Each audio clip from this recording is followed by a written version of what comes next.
আসসালামু আলাইকুম everyone, hopefully you all are fine. আজকে আমরা খুব ইন্টারেস্টিং একটা জিনিস শিখতে যাচ্ছি, সেটা হচ্ছে ভার্বের বেস ফর্ম এবং ভার্বের প্রেজেন্ট ফর্ম। দুইটার মধ্যে আসলে ডিফারেন্সটা কী, চলো শিখি।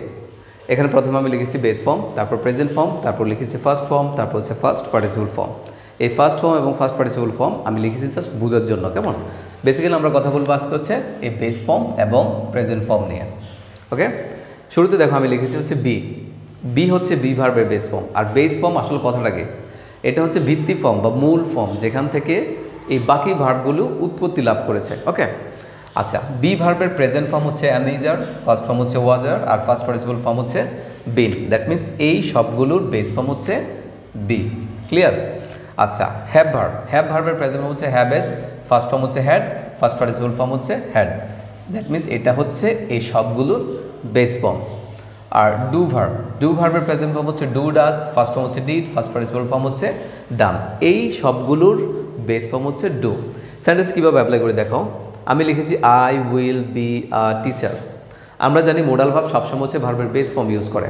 ওকে, তবে সেটা যদি অক্সিলারি ভার্বগুলো হয়ে থাকে। হ্যাঁ, আচ্ছা, তাহলে I will be a teacher, এখানে এই বিটা কিন্তু এম ইজ আর, তার মানে প্রেজেন্ট ফর্ম না।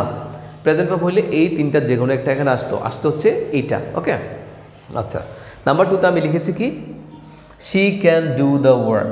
এখানে ক্যান হচ্ছে একটা মোডাল অক্সিলারি ভার্ব, ক্যানের পরে আসছে হচ্ছে ডু। আচ্ছা বলো তো, যদি প্রেজেন্ট ফর্ম হইতো সেখানে এই শি এর সাথে কিন্তু ডাজ আসার কথা, কিন্তু ডাজ আসে নাই, আসছে হচ্ছে এই দুটা বেসিক্যালি। তাহলে she can do the work. তাহলে আমরা কি বুঝলাম, এই be verb, have verb, do verb, এই অক্সিলারিগুলো যদি আসে মোডাল ভার্বের পরে, এরা হচ্ছে এই বেস ফর্ম ইউজ করবে, নট প্রেজেন্ট ফর্ম। ওকে, আর যদি প্রিন্সিপাল ভার্ব হয়ে থাকে, অক্সিলারি না হয়ে থাকে, যেমন আমি লিখেছি রাইট, রুট, রিটেন। এই রাইট, রুট, রিটেনের মধ্যে রাইটটা হচ্ছে ভার্বের প্রেজেন্ট ফর্ম। ওকে, যেমন আমি লিখেছি I can write a poem, তাহলে এখানে ক্যানের পরে রাইট আসছে, এই রাইটটা কিন্তু ভার্বের প্রেজেন্ট ফর্ম। প্রিন্সিপাল হওয়াতে সেখানে প্রেজেন্ট ফর্ম ইউজ করছে, আর যদি অক্সিলারি হইতো বেস ফর্ম ইউজ করতো, তাই না? এই হচ্ছে আমাদের বেসিক্যালি আলোচনা। তোমরা যদি বুঝে থাকো, ক্লিয়ার মনে হয়, তোমাদের ফ্রেন্ডদের সাথে শেয়ার করতে পারো। আর যদি কোনো কোশ্চেন থাকে তোমরা কমেন্ট বক্সে করতে পারো। ওকে, দেখা হচ্ছে নেক্সট ভিডিওগুলোতে ইনশাআল্লাহ। সেই পর্যন্ত ভালো থাকো, সুস্থ থাকো। আল্লাহ হাফেজ, আসসালামু আলাইকুম।